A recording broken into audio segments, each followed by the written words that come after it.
എല്ലാവർക്കും സിംപ്ലി ലേണിൻ്റെ പുതിയൊരു വീഡിയോയിലേക്ക് സ്വാഗതം. ഇന്നത്തെ ക്ലാസ്സിൽ പഠിക്കാൻ പോകുന്നത് കുറച്ച് പക്ഷികളുടെ ഇംഗ്ലീഷ് വേർഡ്സ് ആണ്.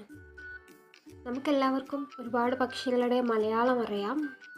അതിന് ഉദാഹരണങ്ങളായിട്ട് പൊന്മാന്, വേഴാമ്പൽ, കഴുകൻ, പ്രാവ്, മൈന, കുരുവി, കാടപ്പക്ഷി, ഇങ്ങനെ ഒരുപാട് പക്ഷികളുടെ പേരുകൾ മലയാളത്തിൽ പറയാൻ നമുക്കറിയാം. അത് ഇംഗ്ലീഷിലും കൂടെ അറിയാമെങ്കിൽ അതൊന്നും കൂടെ നല്ലതായിരിക്കും. സോ 1ാം ക്ലാസ് മുതൽ 10ാം ക്ലാസ് വരെ പഠിക്കുന്ന കുട്ടികൾക്കും അല്ലാത്തവർക്കും ഈ വീഡിയോ ഉപകാരപ്രദമാകും. ഇന്നത്തെ ക്ലാസ്സിൽ പഠിക്കാൻ പോകുന്നത് നെയിംസ് ഓഫ് ബേർഡ്സ് ആണ്. Names of birds. മലയാളം വാക്കുകളുടെ ഇംഗ്ലീഷ് പഠിച്ചു വെക്കുന്നത് നമ്മുടെ ഇംഗ്ലീഷ് ഇമ്പ്രൂവ് ചെയ്യാനും അതുപോലെ തന്നെ എക്സാമിനൊക്കെ നല്ലപോലെ അറ്റൻഡ് ചെയ്യാനും എല്ലാം ഇത് ഉപകാരപ്രദമാകും. അതുകൊണ്ട് നിങ്ങൾ വീഡിയോ കാണുന്നതിന് മുന്നേ ചാനൽ സബ്സ്ക്രൈബ് ചെയ്യുക. വീഡിയോ കാണുന്നവർ ശ്രദ്ധിക്കേണ്ട ഒരു പ്രധാന കാര്യം എന്താണെന്ന് വെച്ചാൽ, നിങ്ങൾ വീഡിയോ കാണുന്ന സമയത്ത് വീഡിയോ മുഴുവനായിട്ട് കാണാൻ ശ്രമിക്കുക. എന്നാലേ ഇതിൻ്റെ ഉപകാരം ഉണ്ടാകത്തുള്ളൂ. ഇന്നത്തെ ക്ലാസ്സിൽ നോക്കാൻ പോകുന്നത് ബേർഡ്സിൻ്റെ ഇംഗ്ലീഷ് നെയിംസ് ആണ്. അതിൽ ഫസ്റ്റ് വൺ ഇവിടെ എഴുതാൻ പോവുകയാണ്. ഫസ്റ്റ് വൺ ആണ് ആൽബട്രോസ്. ആൽബട്രോസ് എന്നതൊരു കടൽ പക്ഷിയാണ്. അതിന് മലയാളത്തിലും പൊതുവെ പറയാറുള്ളത് ആൽബട്രോസ് എന്ന് തന്നെയാണ്. ആൽബട്രോസ്. അടുത്തത് വളരെ കോമൺ ആയിട്ടുള്ളതാണ്, ഇതെല്ലാവർക്കും അറിയാം. എന്താണ്? അതെ, ക്രോ ആണല്ലേ. ക്രോ, കാക്ക. എല്ലാ കുട്ടികൾക്കും അറിയാം ക്രോ, കാക്ക. അടുത്തത് ഇത് പൊതുവേ അറിയുന്നത് കുറവായിരിക്കും. ഈ ഒരു പക്ഷിയുടെ പേരിൽ തന്നെ അതിൻ്റെ നിറമുണ്ട്.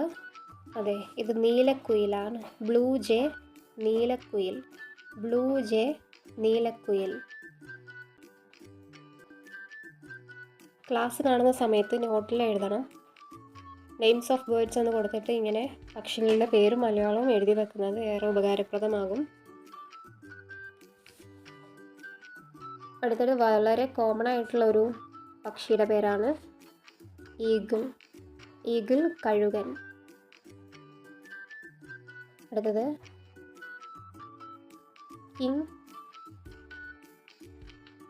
കിങ്ഫിഷർ ഏതാണ്? ഇതും കേട്ടിട്ടുള്ള ഒരു പക്ഷിയുടെ പേരാണ് പൊന്മാൻ.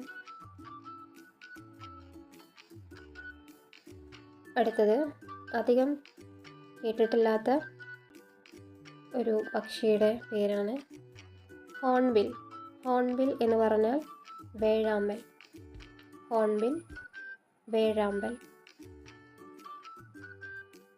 അടുത്തത് വെരി കോമൺലി പീജിയൻ പ്രാവ്.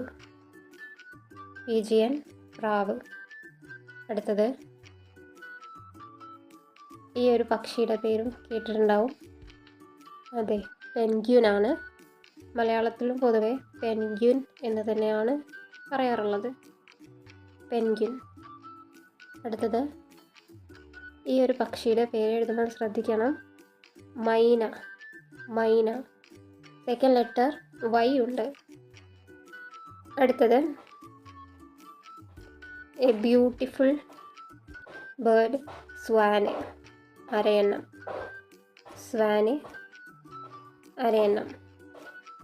അടുത്തത് most heard bird name sparrow. Malayalam കുരുവി. ലാസ്റ്റ് വൺ കോയിൽ, കാടപ്പക്ഷി. ഇത്രയും മതി ഇന്നത്തെ ക്ലാസ്സിൽ ഒരുപാട് പക്ഷികളുടെ ഇംഗ്ലീഷ് വേർഡ്സ് ആണ് പഠിച്ചത്. ഈ ഇംഗ്ലീഷ് വേർഡ്സ് നോട്ടിൽ എഴുതി പഠിച്ചാൽ ഇത് ഇന്ന് തന്നെ നിങ്ങൾക്ക് പഠിക്കാൻ കഴിയും. അപ്പോൾ എല്ലാ കുട്ടികളും 1ാം ക്ലാസ് മുതൽ ഏത് ക്ലാസ്സിലുള്ള കുട്ടികളാണ് വീഡിയോ കാണുന്നതെങ്കിലും നോട്ടിൽ എഴുതിയിട്ട് പഠിക്കാം. എന്നാൽ നിങ്ങൾക്ക് ഒരുപാട് പക്ഷികളുടെ ഇംഗ്ലീഷ് പേരുമായിട്ട് ഫെമിലിയർ ആവാൻ പറ്റും. ഇന്നത്തെ ക്ലാസ്സിലെ വീഡിയോ ഇത്രയാണുള്ളത്. വീഡിയോ ഇഷ്ടപ്പെട്ടിട്ടുണ്ടെങ്കിൽ ചാനൽ സബ്സ്ക്രൈബ് ചെയ്യുക, ലൈക്ക് ചെയ്യുക. അതുപോലെ വീഡിയോ എൻഡ് ചെയ്യുന്നതിന് മുന്നേ ഒരു ചെറിയൊരു ടെസ്റ്റാണ്. ഇവിടെ കുറച്ച് മലയാളം പക്ഷികളുടെ പേര് ഇവിടെ കൊടുക്കും. അതിൻ്റെ ഇംഗ്ലീഷ് എന്താണെന്ന് നിങ്ങൾ നോട്ട്ബുക്ക് നോക്കാതെ ആൻസർ പറയണം. ഒന്നാമത്തെ പക്ഷി കഴുകൻ. കഴുകൻ്റെ ഇംഗ്ലീഷ് എന്താ എഴുതുക? എവിടെ നോക്കാനൊന്നും പാടില്ല, നിങ്ങൾ സ്വന്തമായിട്ട് എഴുതിയിരിക്കണം. അടുത്തത് കുരുവി. കുരുവിയുടെ ഇംഗ്ലീഷ് എന്താണെന്ന് നിങ്ങൾ എഴുതുക. അടുത്തത് ഒരു പക്ഷിയുടെ പേരും കൂടെ ഉണ്ട്, അരയന്നം. ഈ 3 പക്ഷികളുടെ ഇംഗ്ലീഷ് എന്താണെന്ന് കമൻറ്റ് ബോക്സിൽ നിങ്ങൾ പറയുക. ക്ലാസ് മുന്നത്തേത് കണ്ട് നിങ്ങൾ അത് നോക്കി പറയരുത്. നോക്കാണ്ട് നിങ്ങൾ ക്ലാസ് അണ്ടർസ്റ്റാൻഡ് ആയിട്ടുണ്ടോ എന്ന് നോക്കാൻ വേണ്ടിയിട്ടൊരു ചെറിയൊരു ടെസ്റ്റാണ്. സോ ഈ ടെസ്റ്റിൽ നിങ്ങൾക്ക് 3 കിട്ടുന്നുണ്ടെങ്കിൽ കമൻറ്റ് ബോക്സിൽ അറിയിക്കാം. Thank you for watching the video. By.